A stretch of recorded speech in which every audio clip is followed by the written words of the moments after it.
Italy, the land of sunlight and stone. A nation sculpted by gods and emperors, cradled in olive trees and echoing cathedrals.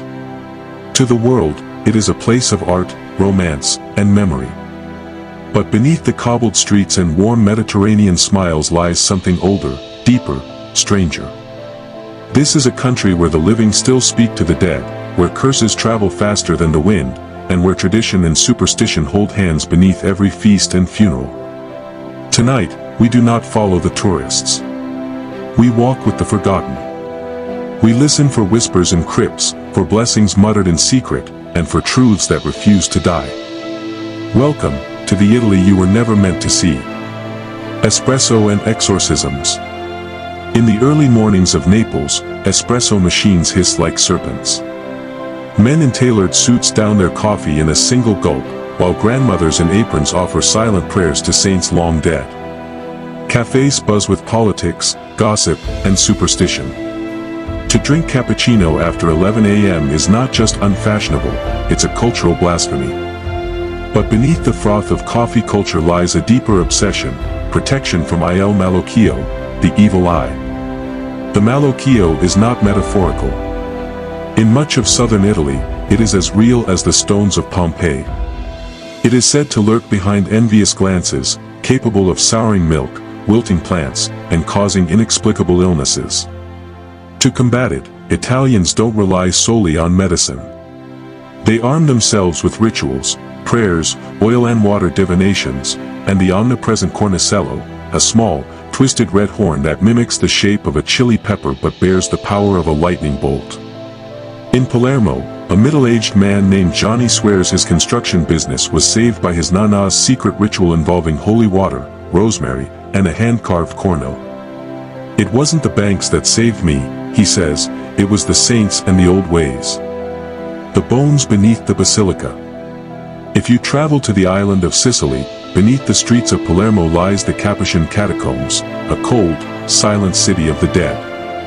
Here, monks, nobles, and children lie mummified, dressed in faded garments, their hollow sockets staring through centuries. Among them is Rosalia Lombardo, a 2-year-old girl who died in 1920. Her body is so well preserved that she appears merely asleep, earning her the nickname, Sleeping Beauty. Locals believe she grants miracles. Letters arrive at her glass coffin, asking for protection, guidance, even lottery numbers. Some claim her eyes open and close throughout the day, a supernatural metronome keeping time between the living and the dead. While skeptics attribute the movement to light refraction, believers know better.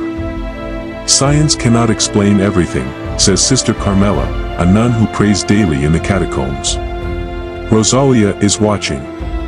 She listens. Of pasta, pineapples, and the sacred order of meals. Nowhere is tradition more fiercely guarded than in the Italian kitchen. Meals are ritualized. Pasta is never a side dish, it is a sacred first course. Fish and cheese. Never mixed. Pineapple on pizza. A culinary heresy. In Bologna, a chef named Luca once threw out a customer who dared to request ketchup on tortellini. "This is not America," he barked. "Here, we respect food and our ancestors." Indeed, food in Italy is a heritage. It is storytelling through flour and sauce. Every village claims the best recipe, every family guards its secret ingredient. And always, always, coffee is taken seriously. To linger over a cup of espresso is to flirt with disgrace. Drink it fast, thank the barista, and go. Order a latte and you might just be handed a glass of milk. The Festival of the Dead. On All Souls' Day, Italians remember the dead not with solemn tears, but with feasts, fireworks, and sugar skulls. Cemeteries become cities of candles. Children run among tombstones with baskets, collecting sweets left by their nanny who, legend says, return from the beyond on this special night. In the south, families bake pain de morti, bread of the dead, a sweet bread flavored with spices and dried fruit. In some regions, empty seats are left at the dinner table. Others set an extra plate. They come home to eat, says Maria, a matriarch in Calabria. You can feel them near. Superstitions of the living. Italy's love affair with superstition is not quaint, it is intimate. The number 17 is avoided like the plague. The Roman numeral 17 can be rearranged to vixi, Latin for, I have lived, implying death. Hotels skip the 17th floor. Planes skip row 17. To give a gift in multiples of 17. Unthinkable. Italians also believe bad luck can be transferred. A broom touching your feet means you'll never marry. Spilled olive oil brings discord. And never, ever place a hat on a bed, that's an invitation for illness or misfortune. New Year's Eve has its own ritual, red underwear. It must be new, preferably gifted, and worn just once, for luck, love, and fortune in the year ahead. The dead still whisper. Italy's connection to its dead is neither melancholic nor macabre. It is communal, familial.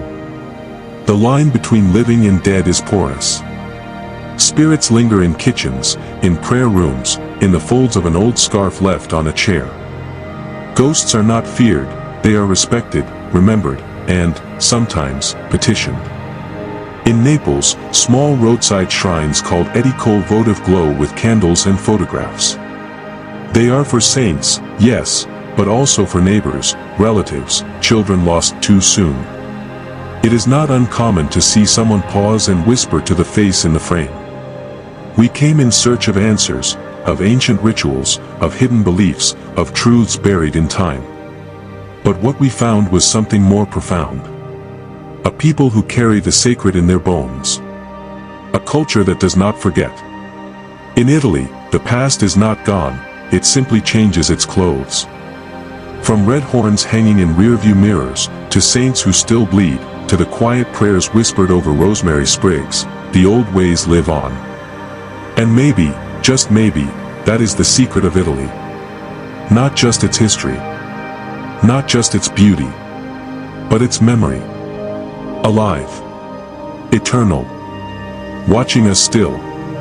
This was not just a journey through land. This was a descent into spirit. And the echoes are only just beginning.